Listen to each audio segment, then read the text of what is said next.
60일 남았습니다. 스스로를 구하고 불을 쌓으십시오.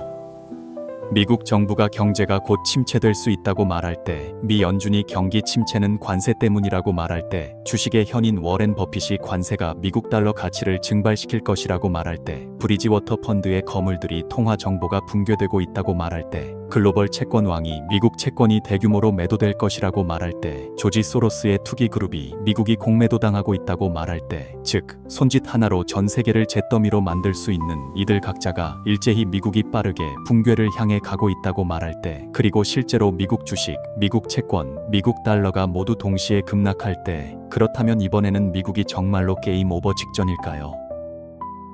다음 달 우리는 최악의 시나리오에 항상 대비해야 합니다. 미국이 붕괴하고 파산하며 미국 주식, 채권, 달러가 휴지 조각이 될까요? 이것이 정말로 일어날 수 있을까요? 재테크의 기술, 시청자 여러분 안녕하십니까? 이런 말들을 우리가 가장 많이 들었던 가장 최근 시기는 2008년 금융위기 때였습니다. 그때는 미국 은행마저 파산했고 미국 증시는 붕괴했으며 집값도 폭락하여 수많은 사람들의 자산이 증발했습니다. 하지만 질문은 이렇습니다. 현재 미국은 붕괴했습니까? 파산했습니까? 미국 주식, 채권, 달러가 지금 휴지 조각이 되었습니까? 여러분은 세계 어느 나라의 국고에 있는 자산이든 주로 두 가지 종류뿐이라는 것을 발견하게 될 것입니다. 하나는 금이고 다른 하나는 외환 보유고입니다. 즉, 한 국가가 돈을 벌면 그 돈으로 금을 사거나 외화를 사서 국고에 보관합니다. 왜 그럴까요? 한번 생각해 보십시오. 오늘날 일본이 중동의 석유를 사고 싶다면, 독일이 대만의 고급 차량을 사고 싶다면, 브라질이 빚을 갚고 싶다면, 여러분이 엔화, 유로화, 헤알화, 즉 자국이 직접 찍어낸 돈으로 제게 지불한다면 제가 받을까요? 아닙니다. 우리는 두 가지만 받습니다. 하나는 금이고 다른 하나는 미국 달러입니다. 저와 거래하고 싶다면, 심지어 제게 빚을 갚고 싶다면 저는 금이나 미국 달러만 받습니다. 따라서 전 세계 무역 거래의 80% 이상이 미국 달러로 결제되어야 합니다. 미국 달러가 없다면 석유와 식량조차 살 수 없습니다. 예를 들어 인도처럼 수중에 달러가 부족해서 2023년에는 휘발유를 사지 못해 국내 휘발유 가격이 폭등했습니다. 또는 1997년 아시아 금융위기 때처럼 태국과 한국의 통화 가치가 심각하게 하락했습니다. 전 세계가 이들 통화를 내다 팔았기 때문입니다. 간단히 말해 전 세계가 더 이상 당신 나라의 통화가 상품을 구매할 수 있다고 믿지 않는 것입니다. 모두 당신의 통화가 곧 가치가 없어질 것이라고 생각하는 것입니다. 그런 상황에서 만약 태국이나 한국이 미국 달러를 보유하고 있다면 달러를 사용하여 자국 통화를 다시 사들여 환율을 유지하고 금융 붕괴를 피할 수 있었을 것입니다. 바로 그 이유 때문에 중국, 홍콩, 대만, 싱가포르, 사우디아라비아, 일본 등 어떤 나라든 금을 비축하거나 미국 달러를 비축합니다. 미국 달러는 바로 전 세계의 외환 보유고인 것입니다. 하지만 여러분은 전 세계가 현재 거의 10조 달러에 달하는 미국 달러를 외환 보유고 형태로 비축해 놓았다는 것을 발견할 것입니다. 하지만 그들은 이 돈을 금고에 가둬두지 않고 오히려 미친 듯이 미국 국채를 사들이고 있습니다. 왜 그럴까요? 매우 간단합니다. 대부분의 사람들은 연준이 돈을 찍어낼 수 있다는 것을 알고 있습니다. 오늘날 미국인들은 엄청난 달러를 가지고 일본으로 건너가 상품을 삽니다. 일본인들이 힘들게 생산한 제품들을 모두 사들이고 미국이 찍어낸 돈만 남겨둡니다. 물론 일본은 이 달러를 사용하여 전 세계에서 상품을 구매할 수 있습니다. 하지만 매년 연준이 돈 찍는 기계를 돌려 무제한으로 찍어낸다면 달러 가치는 하락할 것입니다. 예를 들어 지난 20년 동안 미국 달러의 구매력은 40% 감소했습니다. 즉, 제가 아무것도 하지 않고 달러만 가지고 있었다면 제 구매력은 이미 40%를 잃은 것입니다. 현금은 이자를 낳지 않기 때문에 만약 제가 그 돈으로 미국 국채를 사지 않는다면 제 자산이 보이지 않게 도둑맞는 것과 다름없습니다. 중국 같은 경우 현재 중국이 매년 미국으로부터 수천억 달러를 번다고 합니다. 그럼 그 돈이 중국으로 흘러 들어갈 때 중국이 그 달러를 밖으로 내보내지 않으면 위안화 가치가 상승하고 미친 듯이 폭등할 것입니다. 이렇게 이해하시면 됩니다. 오늘 중국의 한 공장이 10억 달러를 벌었습니다. 그럼 그들이 이 10억 달러를 국내에서 직접 환전할 수 있을까요? 불가능합니다. 그들은 반드시 그 10억 달러를 위안화로 환전해야 중국 내에서 사용할 수 있습니다. 다시 말해 중국이 매년 수천억 달러를 벌 때 이 달러는 위안화를 사기 위해 팔려나가고 위안화 가치는 상승할 것입니다. 그런데 위안화 가치가 상승하면 중국의 수출품 가격이 더 비싸집니다. 예전에는 100달러로 신발 한 켤레를 살 수 있었지만 이제는 150달러가 필요하게 됩니다. 그렇게 되면 그 신발은 가격 경쟁력을 잃고 더 이상 팔리지 않을 수도 있습니다. 상품이 팔리지 않으면 공장은 문을 닫아야 하고 수많은 사람들이 일자리를 잃어 경제가 붕괴됩니다. 바로 이 때문에 많은 국가들은 일본이 전 세계에 가르쳐준 교훈을 항상 기억하고 있습니다. 그 당시 일본은 수많은 가전제품과 자동차를 미국에 팔아 막대한 양의 달러를 벌었습니다. 그러자 미국 자본가들은 일본만을 위한 바둑판을 하나 깔았습니다. 일본에게 소위 플라자 합의에 서명하도록 강요하여 엔화 가치를 강제로 상승시켰습니다. 1달러당 240엔이던 환율이 1달러당 120엔으로 바뀌었습니다. 간단히 말해 엔화 가치가 2배로 뛴 것입니다. 따라서 일본 수출품 가격도 2배로 올라야 했습니다. 결과는 어땠을까요? 도요타, 소니 같은 브랜드들이 물건을 팔지 못하게 되었습니다. 공장들은 점차 중국으로 이전했고 일본 경제는 그때부터 30년간의 잃어버린 시대로 접어들었습니다. 이는 즉 한 국가가 주로 수출을 통해 해외에 물건을 팔아 돈을 버는데 자국 통화 가치가 상승하면 그들의 제품이 비싸져서 팔기 어려워지고 공장이 파산하며 경제가 붕괴되고 미국인들도 그 나라에서 물건 사는 것을 멈추고 다른 곳, 예를 들어 중국 같은 곳에서 사게 된다는 의미입니다. 이 원리를 기억해야 합니다. 한 국가가 많은 달러를 벌었을 때 그 달러를 밖으로 내보내지 않으면 자국 통화 가치가 상승하여 수출에 영향을 미칩니다. 따라서 전 세계에서 달러를 벌어들인 국가들은 보통 그 달러로 미국 국채나 금을 사서 보관하다가 중요한 시점에 그 금이나 채권을 팔아 달러로 바꿔 사용합니다. 바로 이 이유 때문에 외환 보유고는 미국 달러뿐만 아니라 주로 미국 국채로 구성됩니다. 왜 미국 국채일까요? 예를 들어 브라질 중앙은행이 채권을 발행하면 최대 12%의 이자를 지급할 수 있는 반면 미국 국채는 몇 년 전만 해도 2% 미만을 지급했습니다. 그럼 이자율 차이가 약 10%죠. 그렇죠. 하지만 전 세계는 여전히 미국 국채를 사려고 몰려듭니다. 왜일까요? 겉보기에는 10%의 이자를 잃는 것 같지만 만약 브라질 통화가 붕괴하면 20%에서 30%까지 가치가 하락할 수 있기 때문입니다. 그때 가서 10%의 이자를 벌었다 해도 가치 하락으로 인해 최소 20%에서 30%의 손실을 보게 됩니다. 그리고 그것은 장부상 손실일 뿐입니다.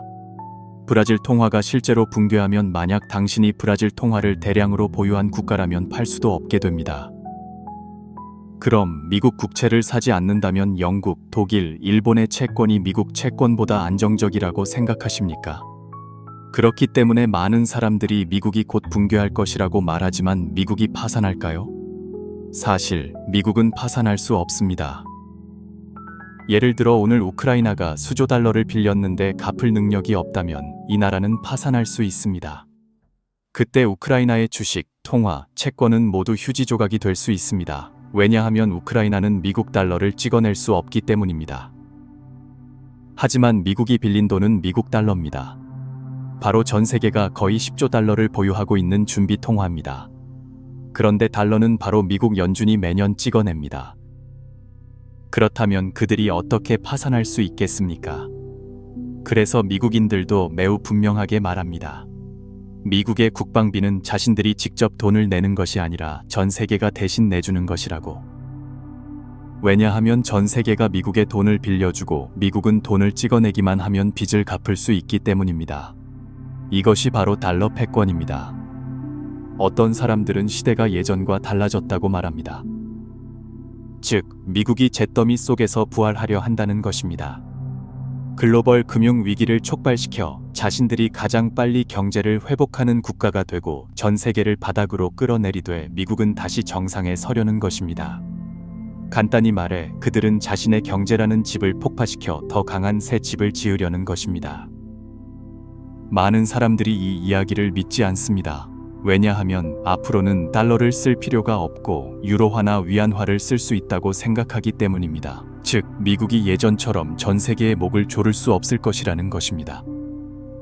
제가 보기에는 현재 전 세계가 탈달러화를 논의하고 있는 것이 맞고, 오늘날의 달러 패권이 예전처럼 공공연히 전 세계 자산을 약탈할 수 없게 된 것도 맞습니다. 하지만 저는 한 가지만 묻겠습니다. 전 세계가 10조 달러어치의 미국 채권을 매입했습니다. 그렇다면 유럽과 중국 채권에는 얼마나 많은 외국 자본이 유입되었습니까? 즉, 오늘날 10조 달러의 국제 자금이 중국과 유럽에 기꺼이 빌려줄 의향이 있고 전 세계가 위안화와 유로화를 기꺼이 비축할 의향이 있다면 그때 중국과 유럽 경제는 즉시 도약할 것이고 달러 패권은 완전히 붕괴될 것입니다. 제가 이전 영상에서 언급했던 미국의 부활 계획은 완전히 실패할 것입니다. 하지만 현재 저는 전 세계가 유로화나 위안화를 비축하는 것을 보지 못했습니다. 제가 보는 것은 그들이 미국 채권을 일부 매각하더라도 그들이 비축하는 것은 금이라는 것이고, 세계에서 가장 많은 금을 보유한 국가는 여전히 미국이라는 것입니다. 그렇다면 왜 금융 거물들, 심지어 미 연준과 미국 정부까지도 여전히 미국을 지지하기 위해 안간힘을 쓰고 있을까요? 그들은 미국이 잃는 것이 아니라 전 세계가 붕괴하기를 원하기 때문입니다. 그들은 미국의 대공황이 아니라 금융 위기를 원합니다. 그들은 단순히 관세에 의존하여 돈을 버는 것이 아니라 금융 규제를 사용하여 전 세계를 통제하기를 원합니다. 이번에는 평범한 사람들에게 가장 가까운 금융 약탈입니다. 만약 당신이 그저 착실하게 일만 하고 아무것도 더 하지 않는다면 당신은 다른 사람들을 위해 무보수로 일하고 있는 것뿐입니다. 당신이 번 돈은 자본가들의 손으로 넘어갈 것입니다. 그리고 현재 기존 주식에 물려있는 사람들은 모든 것을 잃게 될 것입니다. 만약 당신이 이 게임의 희생자가 되고 싶지 않고 심지어 현재의 계층을 뛰어넘어 한 단계 더 나아가기를 바란다면 제 채널을 팔로우할 수 있습니다. 왜냐하면 저는 계속해서 더 많은 정보를 당신에게 공유할 것이기 때문입니다. 만약 듣고 나서 잊어버릴까봐 걱정된다면 시간을 낭비할 방법이 없습니다. 이 비디오에 좋아요를 누르시면 됩니다. 그러면 비디오가 자동으로 당신의 재생 목록에 저장되어 언제든지 다시 돌아와서 따라할 수 있도록 도와줄 것입니다. 많은 사람들이 미국 정부가 전 세계에 관세를 부과한 것이 결국 실패했다고 말합니다. 왜냐하면 그들은 단지 90일만 적용했기 때문입니다. 마치 거북이 놓아주기 게임과 같습니다. 하지만 만약 당신이 제가 방금 말한 것을 이해한다면 사실 이번 관세 부과는 플라자 합의의 새로운 버전입니다. 목적은 무엇일까요? 말을 듣지 않는 것의 결과를 전 세계에 보여주는 것입니다. 무슨 뜻일까요? 미국 달러 지수를 보십시오. 연초부터 지금까지 10% 하락했습니다. 많은 사람들이 글로벌 자금이 미국에서 빠져나가고 있기 때문이라고 말할 것입니다.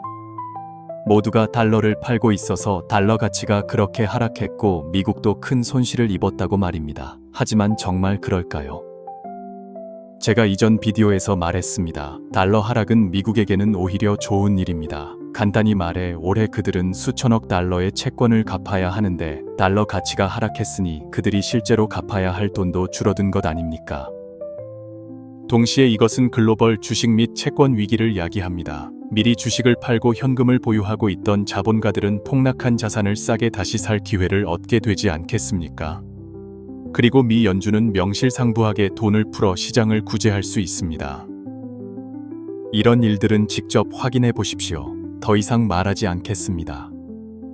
하지만 핵심은 이번 관세 전쟁에서 우리가 본 결과는 중국과 베트남 통화가 미국 달러 대비 하락한 것을 제외하고는 세계 대부분의 다른 통화들이 달러 대비 상승했다는 것입니다. 이것은 무엇을 의미할까요? 오늘 만약 당신이 일본 상인이고 미국의 물건을 팔아 100만 달러를 벌었다면 그중 30%는 관세를 내는데 사용해야 합니다. 그럼 실제로 당신에게 남는 것은 70만 달러입니다. 당신이 이 돈을 일본엔으로 환전할 때 예전에는 1000만 엔으로 바꿀 수 있었지만 만약 엔화 가치가 상승하고 있다면 이제는 800만 엔밖에 바꾸지 못합니다. 즉, 당신 일본인이 저 미국인과 거래할 때 저는 관세를 통해 당신의 이익 일부를 가져갔습니다. 이제 엔화 가치 상승까지 더해져 당신은 또다시 이익 일부를 잃게 된 것 아닙니까? 더 간단히 말해서 관세의 통화 가치 상승까지 더해져 당신의 사업 비용이 증가합니다. 결국 당신은 미국으로 수출하는 제품을 더 비싼 가격에 팔 수밖에 없습니다. 그런데 플라자 합의나 관세 정책의 핵심은 무엇일까요? 당신 통화 가치를 올리는 것이 아니라 당신이 미국에 파는 물건들을 비싸게 만들어 아무도 사지 않게 만드는 것입니다. 결국 당신의 상품은 국내에 쌓이고 당신의 기업은 파산하며 국민은 실업자가 되어 당신의 경제는 붕괴하고 30년의 발전을 잃게 됩니다. 그래서 단 며칠간의 짧은 관세 부과만으로도 트럼프는 이미 말했습니다. 전 세계가 그의 등 뒤에 키스하기 위해 줄을 서고 있다고. 왜냐하면 그들은 모두 30년 전의 일본을 기억하기 때문입니다. 이 성벽에 걸린 그림은 전 세계가 과거의 일본을 보는 것처럼 현재의 자신을 보고 있다는 것을 보여줍니다. 이제 미국은 전 세계에 갚아야 할 빚이 줄어들었고 세계가 미국에 파는 상품은 더 비싸졌습니다. 곧 팔리지 않게 될 것이고 다음 일본이 될 수도 있습니다. 그렇다면 무엇을 할 수 있을까요? 오직 자국 통화 가치를 하락시키는 것뿐입니다. 그 방법은 두 가지뿐입니다. 첫째는 자국 통화를 파는 것이고 그 다음 외환 보유고, 즉 미국 달러와 미국 채권을 사들이는 것입니다. 그래서 우리는 미국 채권이 더 이상 하락하지 않고 심지어 약간의 회복세를 보이는 것을 볼 수 있습니다. 그것은 전 세계 국가들이 자국 통화 가치가 계속 상승하는 것을 원치 않기 때문에 어쩔 수 없이 미국 채권을 사야 하기 때문입니다. 이것이 바로 미국의 인질 전략입니다. 만약 당신이 미국 채권을 사지 않아도 괜찮습니다. 가볍게는 현재처럼 미국에게 관세를 맞아 통화 가치가 상승하고 상품이 팔리지 않아 경제가 침체되거나 무겁게는 경제가 붕괴됩니다. 가장 최근에 우리가 강대국의 통화가 심각하게 하락하는 것을 본 것은 러시아 군대가 우크라이나에 진입했을 때입니다. 그때 러시아 루블은 단 일주일 만에 30%나 폭락했습니다. 왜냐하면 미국이 러시아의 외환 보유고 3천억 달러를 동결하고 러시아 자산을 동결했기 때문입니다. 러시아는 즉시 세계와 거래할 달러가 없어졌습니다. 제 친구 중 한 명은 러시아에서 민간 항공 사업을 했었습니다. 그는 제가 대학 시절에 알게 된 첫 번째 억만장자였습니다. 하지만 현재 그가 손에 쥔 루블은 더 이상 달러로 바꿀 수 없습니다. 겉으로는 루블이 달러 대비 절반만 가치가 하락한 것처럼 보이지만 실제로는 공식 시장에서 달러로 바꾸기가 매우 어렵습니다. 암시장에 갈 수밖에 없습니다. 그런데 암시장에서 루블 대 달러 환율은 2.5~3배나 폭락했습니다. 즉, 그의 자산은 2.3배 증발한 것입니다. 달러로 다시 바꿀 수 없습니다. 그의 돈은 이제 러시아에서만 쓸 수 있습니다. 많은 사람들이 요즘은 시대가 달라졌다고 말합니다. 미국이 계속 이렇게 하면 달러도 붕괴할 것이라고 합니다. 그럼 현실을 봅시다. 사우디아라비아가 입으로는 탈달러화를 외치지만 석유를 팔 때는 여전히 달러를 받습니다. 중국은 장기 미국 채권을 팔지만 동시에 단기 미국 채권을 삽니다. 일본, 영국, 캐나다는 말할 것도 없습니다. 간단히 말해서 한 국가의 통화 가치는 금과 미국 채권에 의존하여 지탱됩니다. 만약 미국 채권이 붕괴하면 당신 나라가 보유한 자산도 함께 붕괴합니다. 당신의 통화가 버틸 수 있겠습니까? 따라서 미국 금융 시스템, 연준, 심지어 미국 정부 스스로가 미국이 어려움을 겪고 있다고 말할 때 정말로 달러 가치가 하락하는 것은 맞지만 붕괴하지는 않을 것입니다. 오히려 그것은 미국이 빚을 덜 갚도록 돕고 미국 자산 가격을 끌어내려 버핏처럼 막대한 현금을 손에 쥔 자본가들이 미국 자산을 싸게 다시 살 수 있도록 합니다. 가장 중요한 것은 전 세계가 미국 채권을 계속 사도록 강요하는 것입니다. 물론 당신은 사지 않기로 선택할 수도 있습니다. 하지만 당신 나라 경제는 30년 전 일본처럼 되거나 더 심각하게는 현재의 러시아처럼 될 것입니다. 그럼 당신은 이것이 단지 미국과 세계 간의 통화 전쟁일 뿐이라고 생각하십니까? 일본인, 태국인, 러시아인이 자신의 자산이 증발하는 것을 속수무책으로 지켜볼 수밖에 없을 때 다음은 누가 될까요? 정부조차 국민의 자산을 확실히 보호하지 못할 때 우리는 스스로를 보호하는 법을 배워야 하지 않을까요? 국가가 우리를 걱정하게 만들지 마십시오. 많은 사람들이 지금까지도 세뇌당해서 장기 보유만 하면 회복할 수 있다고 생각합니다. 저는 그저 그런 사람들은 너무 늦었을 때야 깨달을 것이라고 말할 수밖에 없습니다. 저는 그런 사람들을 너무 많이 만났습니다. 여기까지 들으면 어떤 사람은 제가 미국 채권을 사지 않고 금을 사는 것을 선택해도 자국 통화 가치를 떨어뜨릴 수 있다고 말할 것입니다. 맞습니다. 하지만 금을 사려면 여전히 미국 달러를 사용해야 하지 않습니까? 다시 말해 한 국가가 자국의 외환 보유고, 즉 미국 달러와 미국 채권을 사용하여 금으로 바꾼다면 그들의 손에 있는 달러와 채권의 양이 줄어들지 않겠습니까? 이렇게 말하면 당연한 이야기처럼 들립니다. 작년에 저희가 금 투자를 구조화하기 시작했을 때부터 지금까지 금값이 얼마나 올랐는지 보실 수 있습니다. 68% 올랐습니다. 즉, 한 국가가 1년 전보다 68% 더 많은 돈을 써야 달러 양을 줄이고 작년과 같은 양의 금을 살 수 있다는 뜻입니다. 간단히 말해 금값이 폭등했습니다. 당신 나라가 금을 사고 싶다면 더 많은 달러를 써야 합니다. 게다가 만약 당신이 미국 채권이 아닌 금을 사기로 선택한다면 미국은 당신에게 매우 무거운 세금을 부과하여 달러를 벌기가 더욱 어려워지게 만들 수 있습니다. 그때 당신 나라는 심각한 달러 부족 상태에 빠질 것입니다. 이때 만약 미국 자본가들이 금을 공매도하기 시작하여 금값을 정점에서 낮은 곳으로 끌어내리는데 당신 나라는 달러가 너무 부족해서 금값을 지지하기 위해 매입할 수 없다면 당신은 금값을 지킬 수 없습니다. 그렇다면 당신 나라는 고개 산 금이 끊임없이 가치를 잃는 것을 지켜볼 수밖에 없습니다. 다시 말해 당신은 달러뿐만 아니라 금도 잃게 됩니다. 더 쉽게 말하면 당신 나라의 자산이 보이지 않게 미국으로 이전된 것입니다. 이것은 단지 저의 개인적인 추측일 뿐이라고 말할 수도 있습니다. 하지만 저는 역사는 항상 반복된다고 말할 수밖에 없습니다. 2008년 금융위기 이후 미 연준은 계속해서 돈을 풀었습니다. 글로벌 경제가 아직 바닥에 있을 때 미국 경제는 즉시 회복했을 뿐만 아니라 이전보다 더 좋아졌습니다. 그래서 세계는 탈달러화를 시도하지 않은 것이 아닙니다. 그들은 2008년부터 2011년까지 계속해서 금을 사들였고 금값은 177%나 상승했습니다.